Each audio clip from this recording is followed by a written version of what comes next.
First of all, we would like to thank the Central Asia program of George Washington University for giving us this opportunity to talk about Uyghur genocide, China's genocide against Uyghurs and other Turkic nations. Today here, we wanted to, we're not sure how familiar you are with the Uyghur genocide, so it will be like more genocide 101 type of panel. And we have first, let me introduce myself. My name is Elfidar Iltebir. I am the president of Uyghur American Association.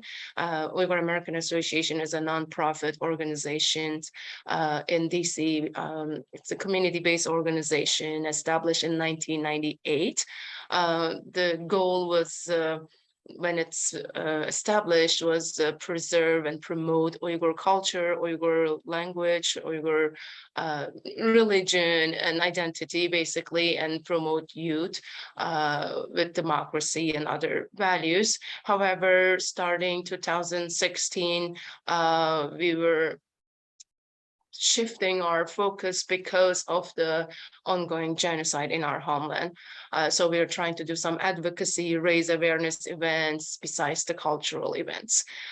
So here today, we have other Uyghur Americans. One of them is Tursunay Ziyawudun. She is a camp survivor. So she was a detainee in China's concentration camps, and she was lucky enough to escape the camp and came to Kazakhstan first, and then Turkey, and then to US because her husband was Kazakhstan citizen and Kazakhstan government help, and she was able to come out.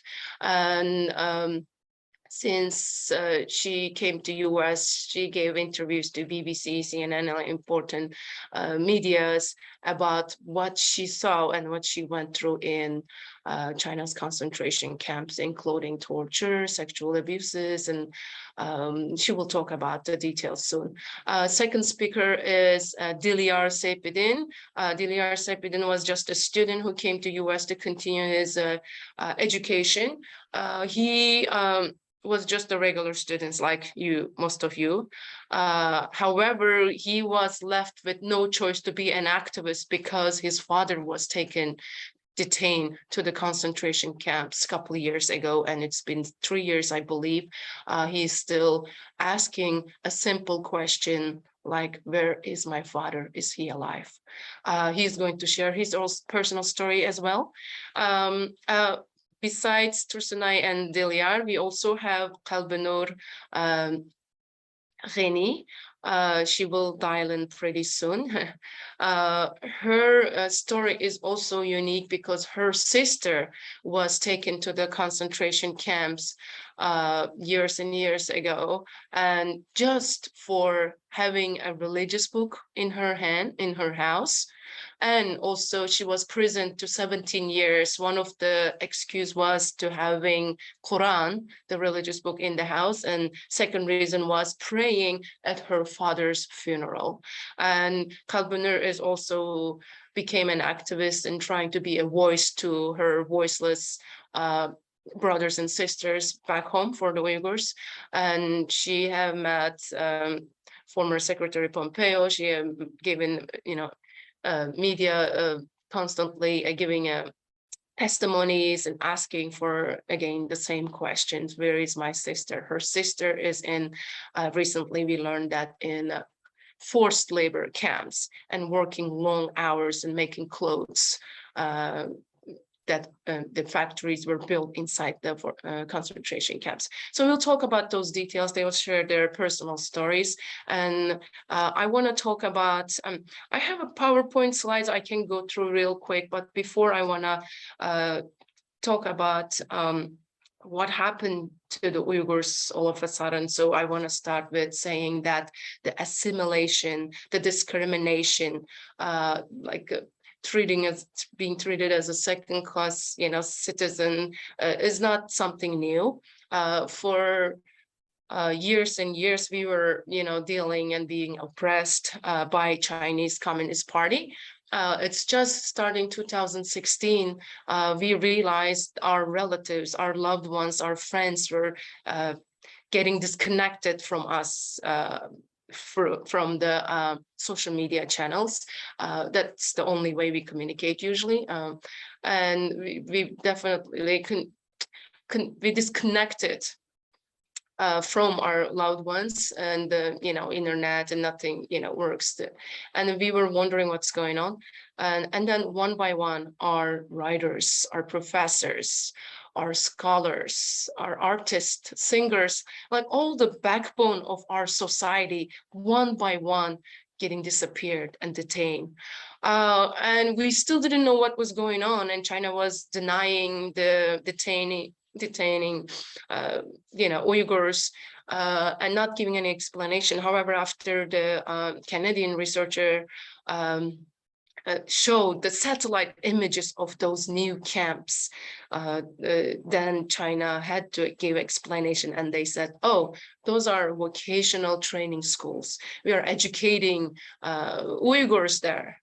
But those Uyghurs are already educated ones that they detained first.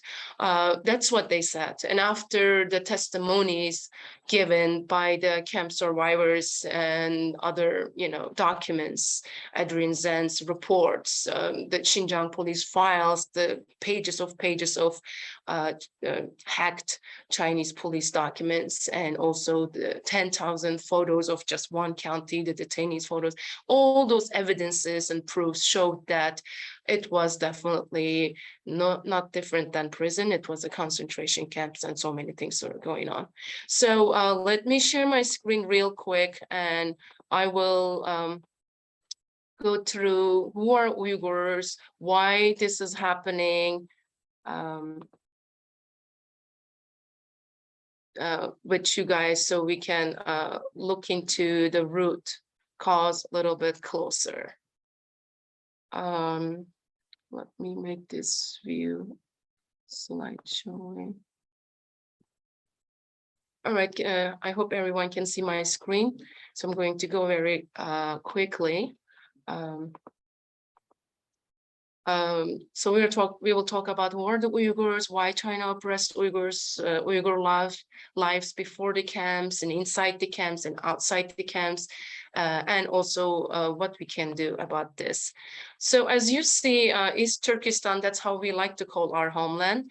And China calls Xinjiang, which means new territory, because we were independent until 1949. We had 5,000 years of history, and in recent years, in 1933 and 1944, we had East Turkestan Republic. However, in 1949, we were occupied by China, and then renamed our land as Xinjiang, which is a new territory. So why China oppressed Uyghurs? So first of all, as you know, China has a huge population. So our land is also big. It's a 1.664 100,000 square kilometers. So it is a free land for their massive, migration, their expansion of their population. And also our land is very rich, mineral resources, cotton fields and oil, like it's very rich land. And geopolitically, our map, as you saw earlier, is in the west part of China, which means we are the door for China to open to the Silk Road, open to the One Belt, One Road initiative.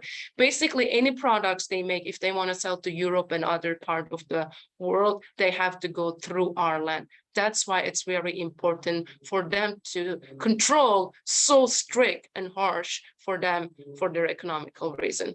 Another reason is Chinese Communist Party cannot tolerate any diversity. We already have enough evidence and documents from the Chinese government that says absolutely no mercy, strike hard policy, and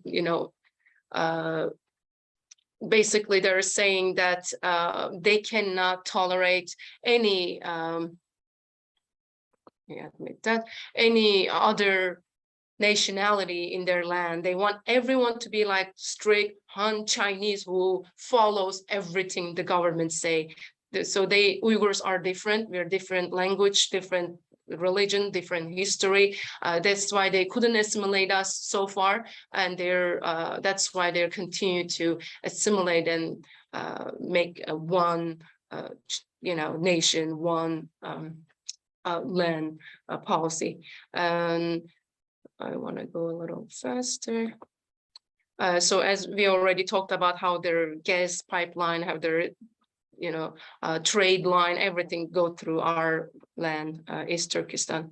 So as you see in the streets, we have very unique, like thousands, I'm exaggerating, thousands, but so many cameras on every street, so they can capture every single part of our lives. We live in like a surveillance state because of the facial recognition and everything. They want to follow what the Uyghurs are doing. So many things were going on before the camps anyway, before this recent genocide started. There was forced abortion. My mom was faced to forced abortion multiple times. It's like drug check in the morning. Government employees, doctors comes and rounds up the ladies and checks. And if you're pregnant, you have to do abortion. You're not allowed to. Because in the past, in 1980s, there was a one-child policy to control China's population. And because of that, there were 2 child for minorities and 1 child for Chinese. So because under that rule, they were doing forced abortion and forced contraception. And ban on Uyghur language schools, and our language were no longer taught in our schools. Uyghur and Muslim or Turkic names were also banned, like Muhammad, Fatma, they're banned. So we don't link to our root, our history. And ban on practice of religion. Definitely China looks at religion as a disease. They think it's a threat to their government's stability. So they look at it like, there are other religions too, not only Muslims, right? There are Islam, there are Judaism, there are Christians, there are Buddhists.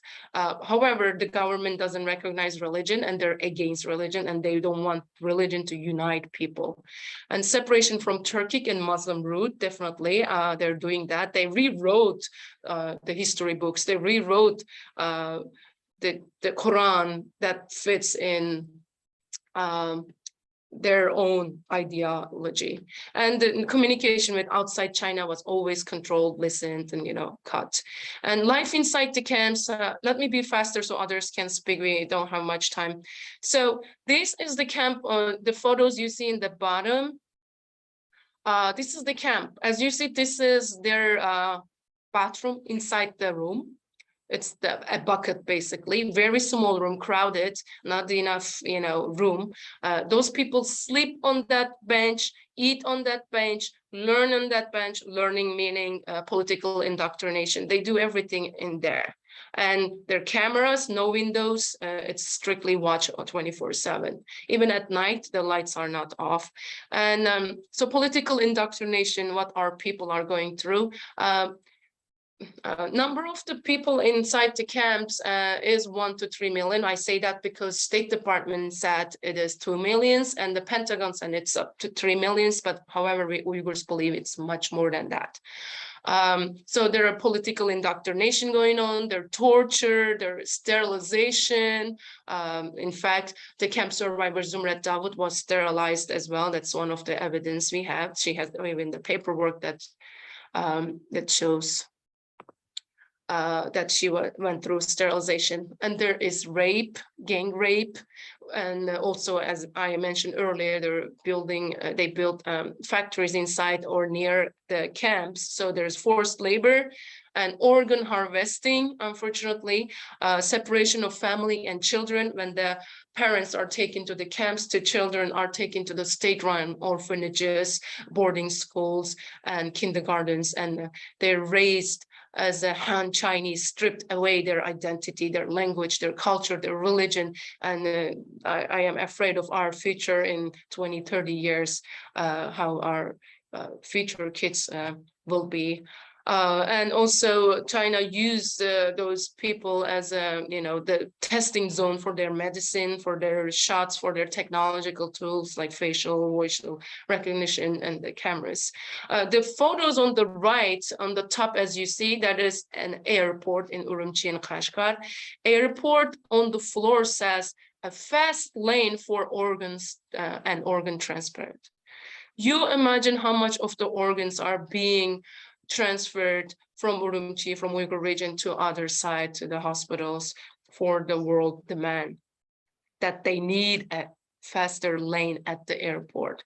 In Holocaust, after the Holocaust, they count the schools to see how many people were died. But China is smart enough, and what they're doing is building crematorias around the camps, and they're burning those bodies, so in the future, we can't tell how many people they killed.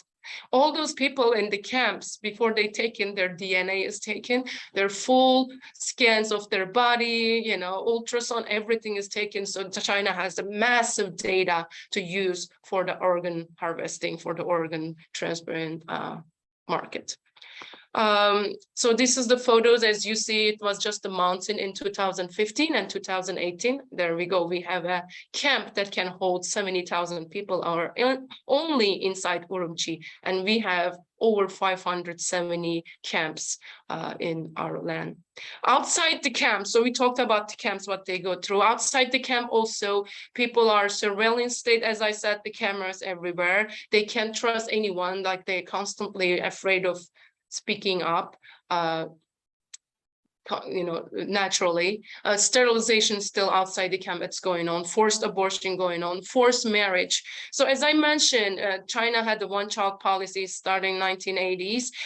So what Chinese were doing is doing abortion for the girls, so they can keep the boys and continue their last name, continue their root. So what happened at the end, after 10, 15 years, is there's so many bachelorette, so many male proportion, much higher than the female. So with this, discrepancy, they need more females. So they were looking around the countries around, and of course, Uyghurs are there for them. And they were government itself has ads and said if Uyghur marries a Chinese, and there's an incentive, they will give a house, they will increase their salary and things like that.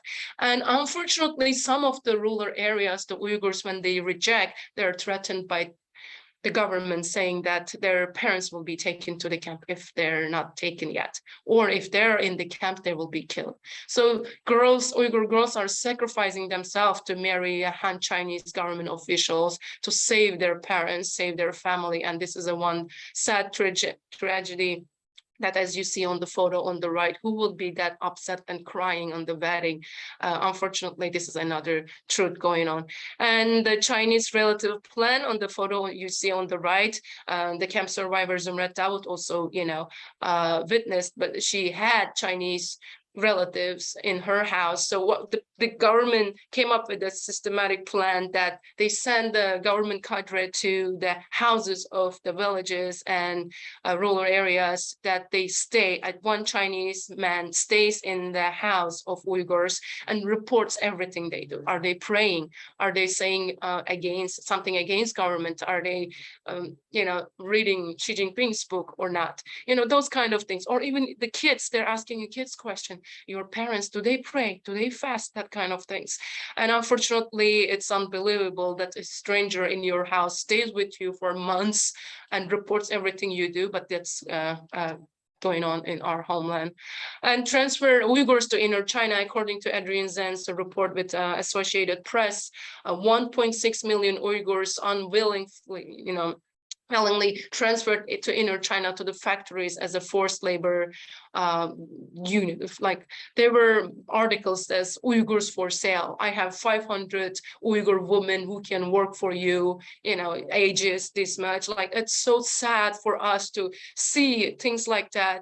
And unfortunately, just as a slave labor and forced labor, our Uyghur people are producing clothes that are,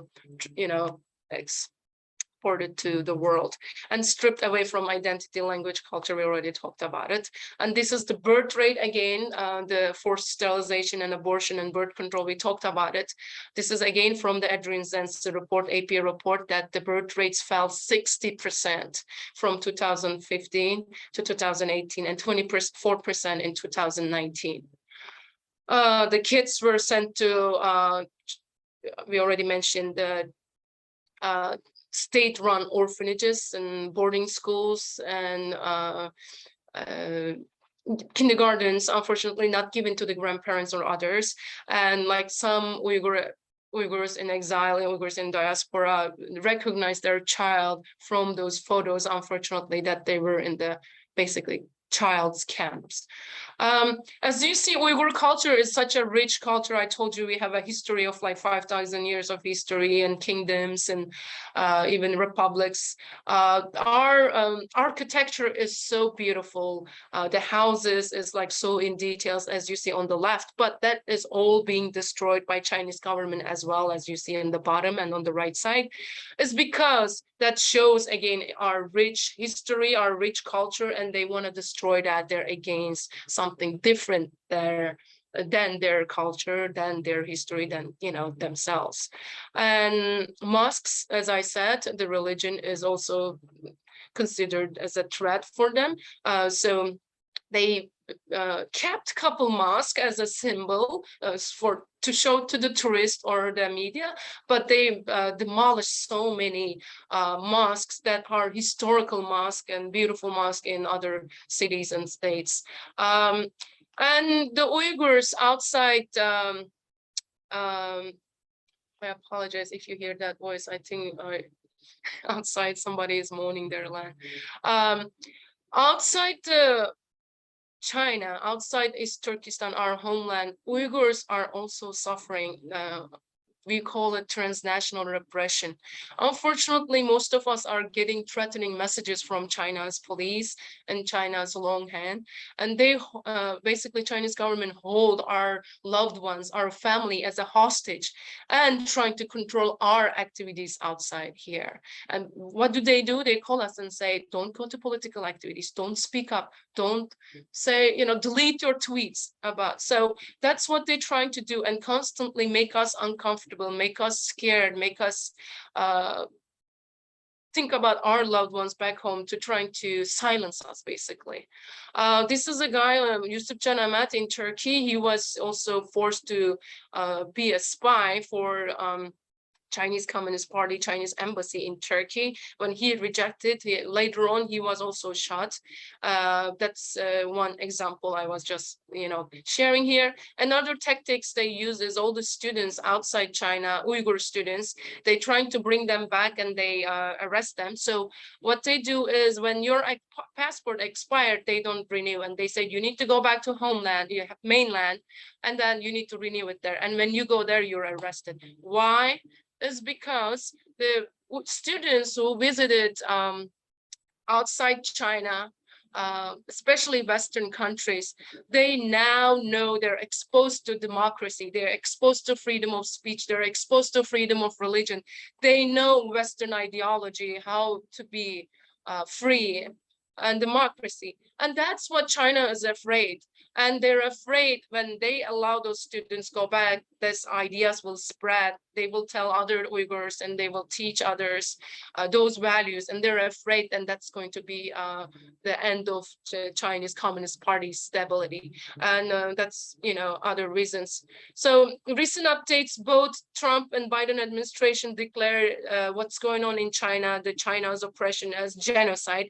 And after that, 7 other governments followed, Canada, UK, and other parliaments, and EU also said that it is genocide, it's crimes against humanity. However, we still see the Muslim countries and African countries and other countries silence. US put many over 80 sanctions visa restrictions and business advisors are put up there. And two bills passed in the US. One is Uyghur Human Rights Policy Act, and second one is Uyghur Forced Labor Prevention Act.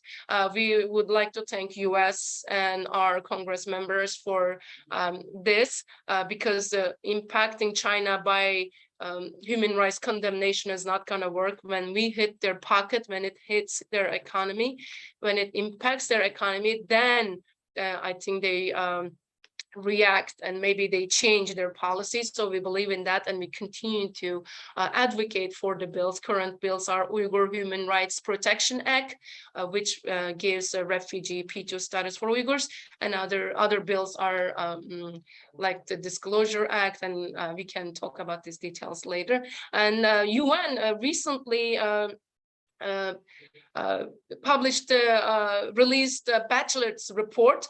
So it says it's a serious risk of crimes against humanity and international crime. So after that, now UN also has its responsibility. Mostly Western countries are trying to support. Just recently, Canada read the statement by 50 UN countries citing the Uyghur genocide and to do something about it, to hold China accountable. Otherwise, China is still enjoying impunity in the UN and in the world because of their economic power. They've been silencing African countries and Muslim countries with the trade incentives and other, and threats. That's why it's still sixth year, the genocide are ongoing. People are still in the camps, and this is going on. What can we do? We can raise awareness, just like this, have a, event in universities and colleges, and tell your neighbors, tell your friends, and basically tell them what's going on in China and why Uyghurs are being oppressed. Support Uyghur organizations, human rights, Uyghur American Association, Uyghur Human Rights Projects, their campaign for Uyghur, many Uyghur organizations trying to do the same thing, be a voice to their voiceless people. Donate them if you can. Contact your Congress member, tell them you support Uyghurs and you want your Congress member to stay with Uyghurs and stay with justice, stay on the right side of the history, and advocate for Uyghur bills, and contact us, work with us to do advocacy work and lobbying work at the Hill. That's all I said. Sorry if I take too long, and we are going to take questions at the end, but I would like to now ask Tursunay to briefly share her personal story so I can translate it for you guys. Tursunay'da endi sizga keldi, gap qilsangiz bo'ldi. 5 minutlam gap qilsak bo'ldi ekan.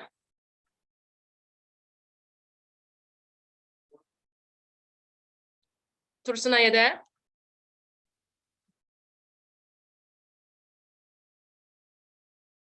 with all respect to your time, let me go to Kalbinur next, and then I will go back. I know I'm not following the orders, but we will hear from our sister Kalbinur, whose sister is in the camp, and then we will go back to Tursunay. Assalamu alaikum. Oh, okay, all right. Let's take it back. Aleyküm salam. 5 minutlu vaxtımız varken azlam qısqacha nimi ko'rdingiz, beshingizda nima o'tdi, qandaqdi, ashulani deb bersangiz, ha? Mana.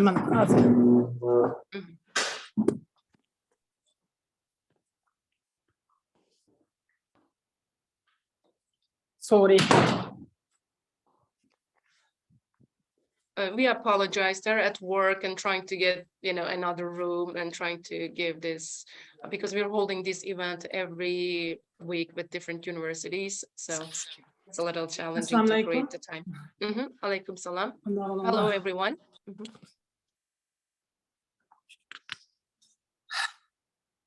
Ben Tursunay Ziyawudun.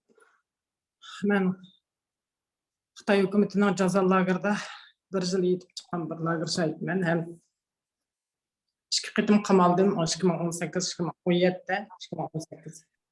Hello, everyone. Greetings. My name is Tursunay Ziyawudun.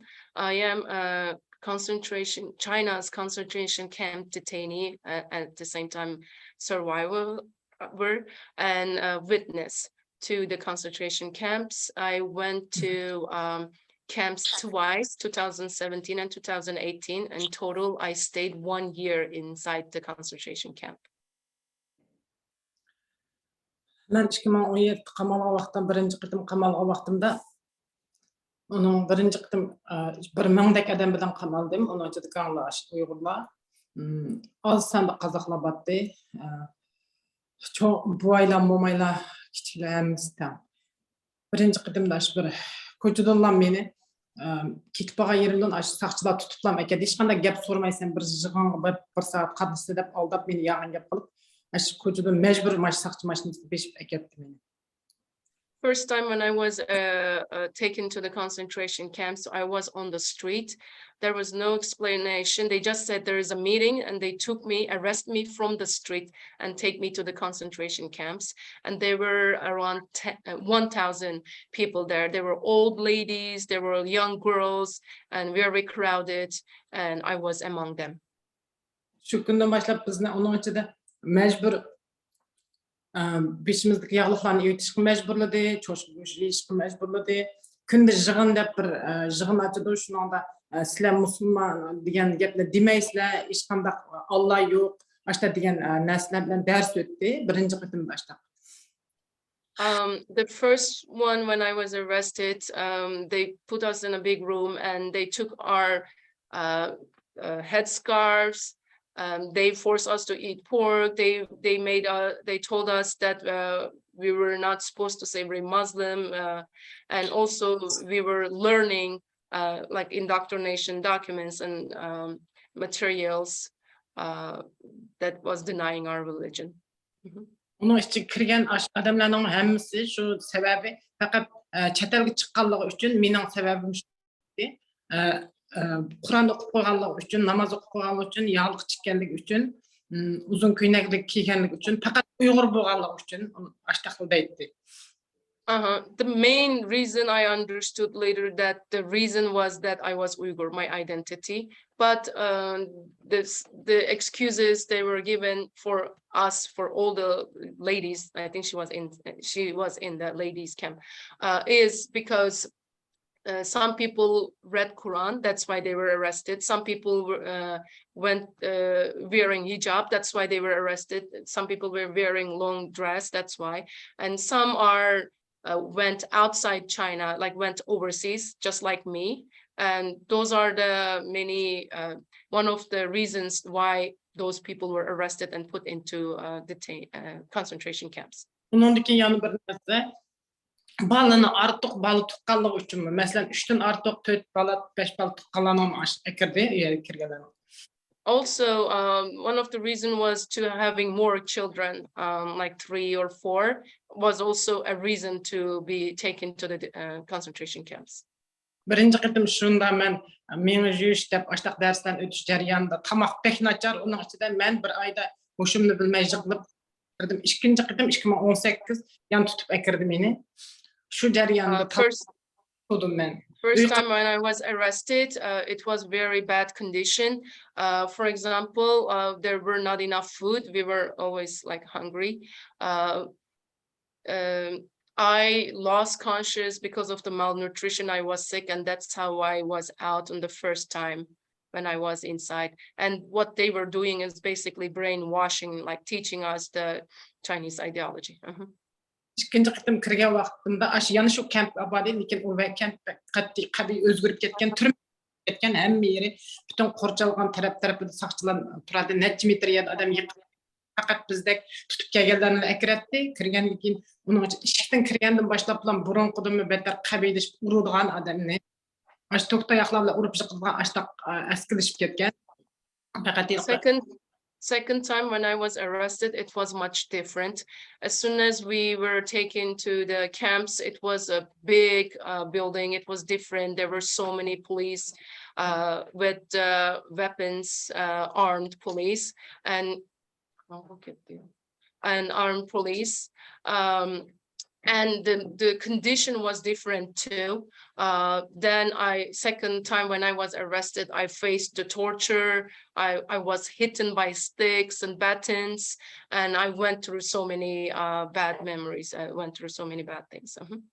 Adam bek çıkıp болып кеткен, az деген 10 мың адам бар.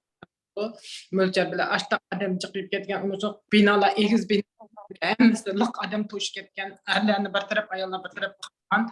İşçiге hatta doktorxanalarını әкіріп ашына орналаштырған, әр xil doktorlar kelip tekşürüp adamlarını ашта қалған болған. İşіктен кіргенділі birinci gün kirgen күнім аш bir momayını көз алдымда аш yağlıqlarını julup elip ашында yağlıq bilmey kiyip кеткен. Grup açta kaldığı sakla öz gözümden. Hatta and the first day when I was arrested for the second time, I remember there was one old lady who had headscarf, and it was taken, and she was hit so bad, and she was undressed.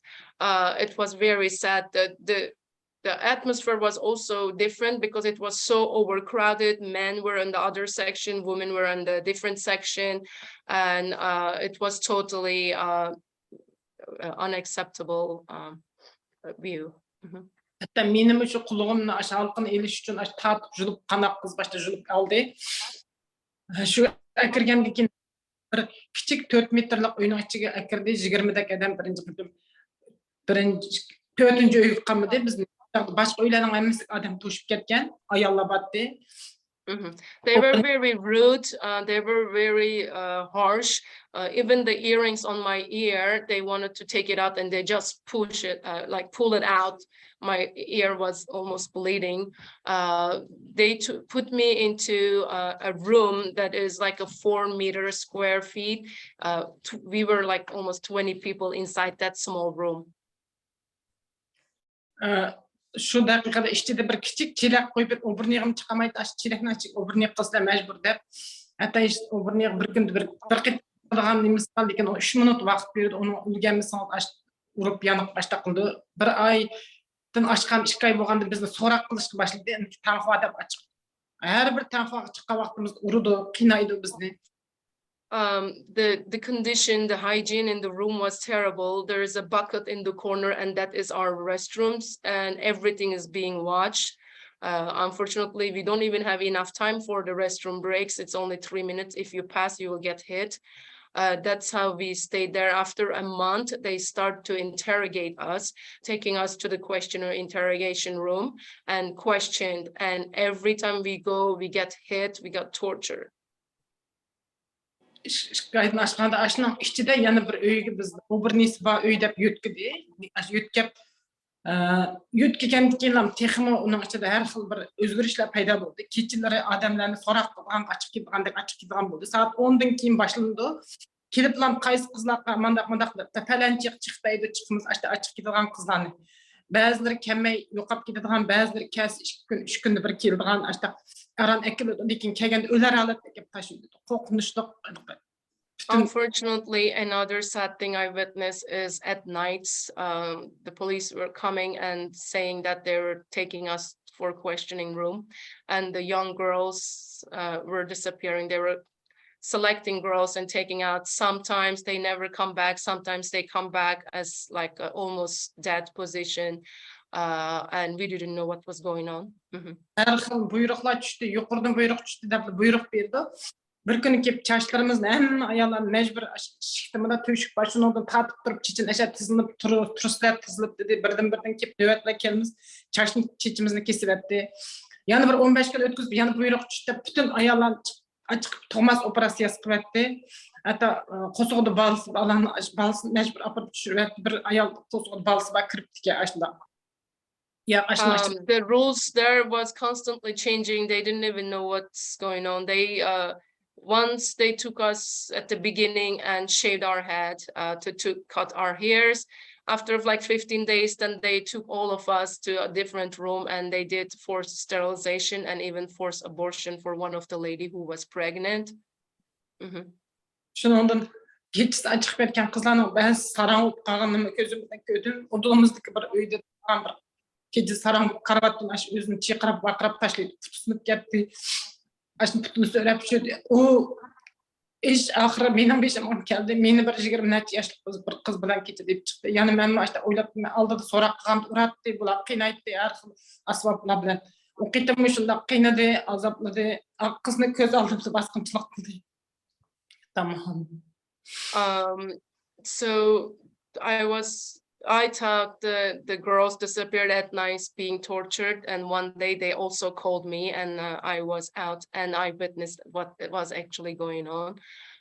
They sexually abused us, and even in front of me they raped the other young girl, and then she didn't want to talk about more details. Onun içinde şu her bir günümüz açta korkmuşluk ötedi. Fakatlar biz nemes oğullarım açta çünkü oğullarının biraz gördük turadı. Bizden aralığımızdan deristin ulan erlerinin bağlılığını bilip turadı. Her vakt avazdır kep turadı. Keçidilen bulaylık açta adam kıynaş başlamında deymemen. Keçisi her xil avazda oğullarının kıynagan oğullarının çiqirap vaqırayanmay avaz diyen resmi bir kallayı vallahi akırgandek işte çıkarıp gidetti ulan kanda qıynat. Şimdi meni sorak açpaganda men bir balını aç urvatqını öz gözüm bilen körüp qantip isip koyup bütün bedenler tılım bu ketken kan yıqatat deyip balım. Lekin o bizning bir memlik balıkta yaşını tonup kan keyin uydukiler çıkkan çaqda ködüңiz mi degende men kömedim men o balım dedim. Lekin men gözüm bilen açpam ködüm. It was unbearable at nights. You hear screams, you hear people begging and for help. And I cannot describe what I went through. Every single night we went through this, and it was very scary.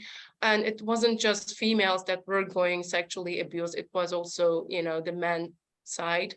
We could hear men screaming, yelling too. Sometimes it's so loud, so different that you can't even differentiate if it's an animal or human or what's going on. We're just like living like that in that situation. And I even witnessed once that they made me pass through a room that a Uyghur man was hanged outside, and there were so many cuts on his body, and there he was tortured. We went through all this inside the camps. Hatta kelgen kızlar köz aldım kansırap bölüp ketken kızlarni köydüm. Çünkü ular eniqlanmaş zoravallıqqa mecbur turgan. Çünkü menimi ular tok asbab bilen qıynaganti ayollarni şundaq bir vahşiylar chiqib qiynashi va ularning shuni men ularning hammasini ashundaqdan o'lib ketdi deb o'ylamay ko'z oldida o'lib ketgan qizlar bir og'iz zuvan so'ramadi deyolmadi lekin yig'lab qon ketib o'lib ketganlarni men ko'z oldimizga qizlar. Couple girls died.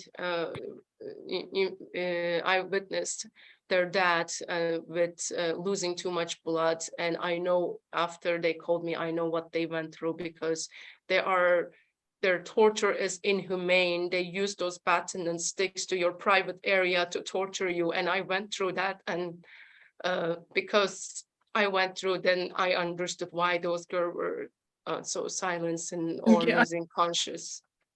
İçinde bir doktorxan batdı. Doktorxan aytılgan aşnan her daim apıp bizni kan tekşirip kanımızını edip aşağı verip tekşirip bazılarını başka bir tarafdaki yütkep ekitip adap tuzlap eketkenini biz köyde qarxaldı kiydirip başlarına eketken nurgun adamını. Aş doktorxan bir günü men onda qattiq bolamay ketip açıqqa vaqtda men köyde Sizge qılamdıq vaqtınız tügep qaldı dep xat geldi ha. Okay.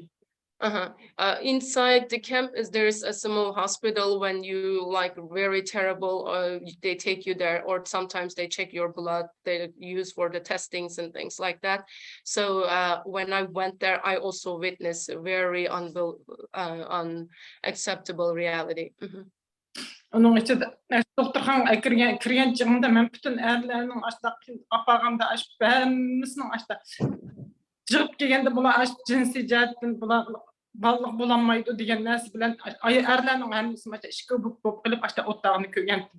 Çünkü I've seen people in those hospital rooms that not just women they were being sterilized, also men were going through the sterilization, and they were just destroying us. Mana şu dakikada onun için onun dep tüketmeme barışının içinde onun nurgun aşk qılıp atqan onun içinde mesela açtımı qançılığın adamlar ölüp ketdi. Mesela biz men net çıqatım aşk qılıp aşnança tızılınıp yal verip kelsem tamaq vermey ketken kunlar boldu. Mesela Mişədəki sayılımı Tursunayda yeni işgədəm gəp qaldı, vaqtınla az qaldı deydi. Lastly, I want to say there are so many things I can tell. It takes a long time, but starvation was another big issue in there because so many Uyghurs are in the camps and not enough food. And so many times I lost conscious and didn't get enough food. And I was begging them to give me bread. And those are the things that I went through there. Rahmat, mush jig'in o'rlashtirgan, mush Uyg'urlar ishqi ko'ngil bo'lib, mush o'rindikilarga rahmat aytdim. I would like to thank everyone who organized this event, who allow us to talk and share our stories. Çoğun bizga yordam qilishni, har bir odamning bilishni, bu qirg'inchilikni, Xitoyning qanchalik zulm bo'lib qilayotganini bizga bilishni umid qilmay, uni to'xtab qolgani yo'q. Lagerning ichidagi hozir teshidi buni qilyapti, hatto Uyg'urlarga buningga haqiqatan bu Xitoyning zulmining qanchaligini mana bizning ko'zimizdan ko'rgan insonlar uchun ishonishni. Rahmat Tursunay eda, hozir qolganiga yeni savol javob qilimizdaydi. Mana necha qatim xat yozib bo'ldi, ya. I hope you know what's going on now, that you can say I didn't know, and I hope you help the raise awareness of this Uyghur genocide. You help those innocent people because we are very helpless. And thank you so much. I would like to thank for Tursunay Heda's speech. Because of her husband being Kazakhstan citizen, she was able to come out. And now we would like to go to Kalbanur and share her personal stories. Mikrofonunuzu o'chirib olamsiz, Tursunay Heda. Ko'p rahmat. Hi, good morning, everyone. And firstly, thank you so much for organizing this event for Uyghurs, and also like same as Nayada, and I would like to thanks to like giving attention to Uyghur cause. And my name is Kalban Nurghani. I born in China, and then I lived in China until 2015, until I went to study my master and PhD in overseas. So I think most of the general part are already covered by Alfida and also Tursunay, Sister Tursunay. So like my part, I would like to give testimony what happened to my family during this Uyghur genocide. And from my family during like last 5 years, at least 12 of them is, and including my sister, and then my 6 of cousin brother and sisters and 2 uncles. So this is my sister photo, and this is her son. My sister, she was teacher in the primary school and government primary school. She's art teacher. She had the literature and also art. She painter, literally paint every day and teach children how to paint. She was detained in 2017 for the mass concentration camp, and along with a lot of teachers together. Any reason. And after she stayed in the mass concentration camp, like 2.5 years later, like she stayed 2.5 years until like 2020, and they give sentence her 17 years. 7 years that she prayed at our father funeral. My father is passed away in 2013, and then additional 10 years for she kept a religious book, which is correct. Actually there is no book found, and then after when I asked my family members, this is the only excuse that government use it to give long sentence to sister and then other relatives. And I have another cousin brother, 25 years old. His name is Mehmetjan Yusuf. He was detained in 2017 too, and like in the 2017 and 2018, I believe there's mass detention for the Uyghurs. Like I think at least millions of us detained. They detained first for a few years. Until a few years, they just torture whatever they want to do, just do. And then after that, they come one by one. And then some of them, like few of them was released. Most of them, like my sister, my brother, they give him long sentence. They given to my cousin brother Mehmetjan life sentence for 25 years old boy. Like without any reason, I don't know. And then my uncle Jafar Tumur, they gave him also like he detained 2017. After that, they give him 20 years long sentence.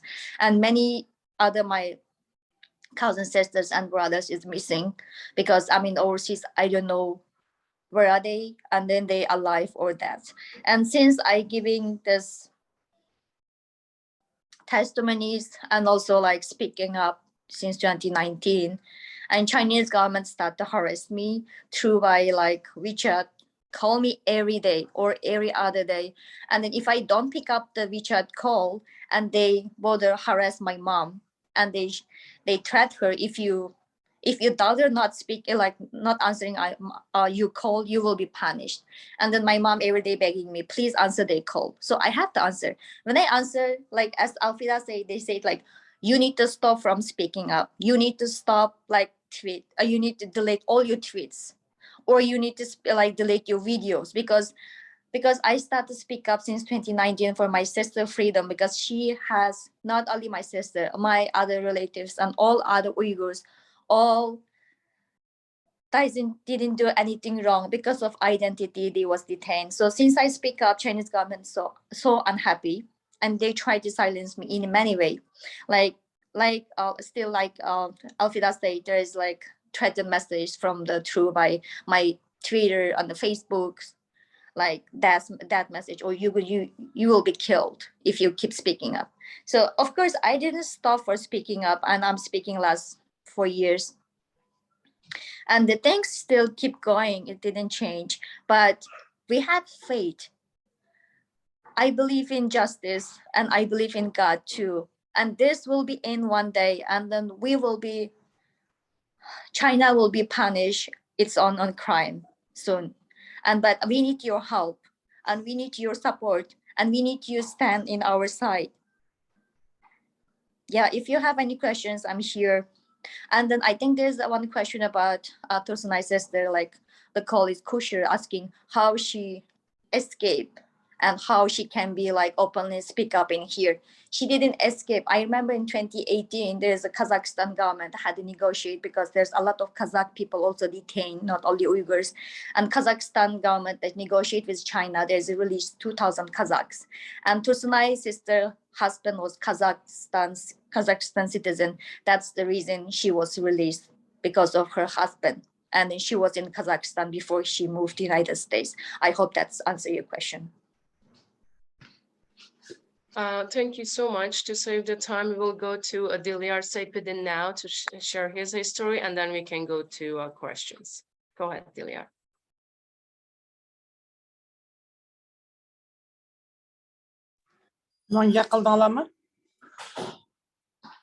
Yeah, Dilyar gaqildi endi.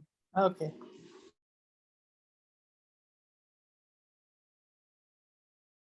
Dilyar, we can't hear you.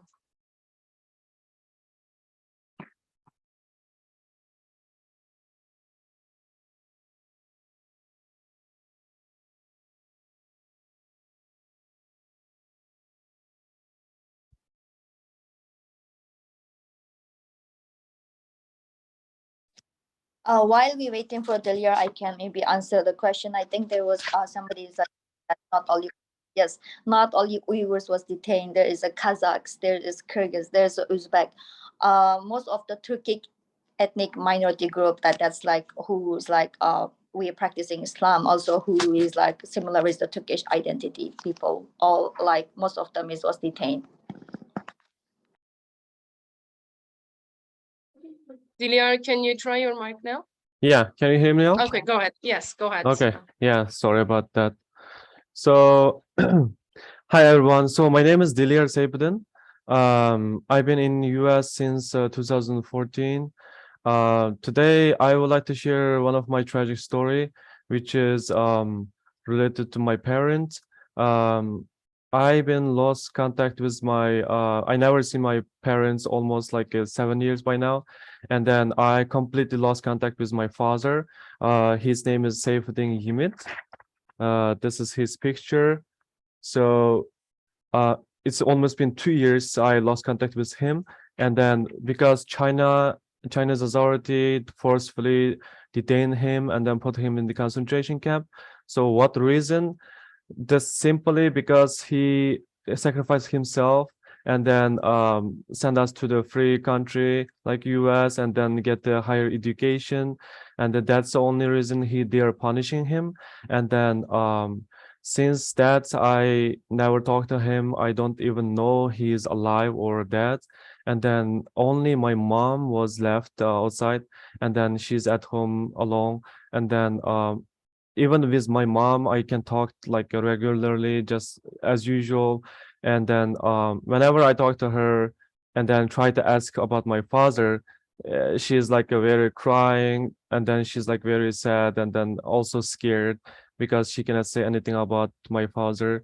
And then we usually just say not directly say my father, but we just say like your grandpa. So I just say, how's my grandpa? And then she's like always like trying to avoid the topic, and then she just say, yeah, he's fine, he's fine. And then just either hang up the phone or just switch to different topic, because of the Chinese constantly monitor our conversation in the WeChat. And maybe you will know, like, there's some news about like how Chinese app like WeChat or maybe other app, they can monitor your speech or like videos, etc. So since I come I came as a student, and then after that I start to work as IT. Right now I'm working in the Progresso insurance as a software test engineer. So I have my daughter right now, I have my family here. It's like it's kind of like very sad every day. It's kind of like affecting my psychology as well, because I was trying so hard, like for example, like your parents try so hard to give you like all the education, all the support you need. And then by the time you go to US and then get your education and then go to work, suddenly you build your family here, and then when you try to bring them to live with you, suddenly they disappear. And then I don't know, my father is alive or dead. And then it's like he is kind of like my hero. He did a lot of things.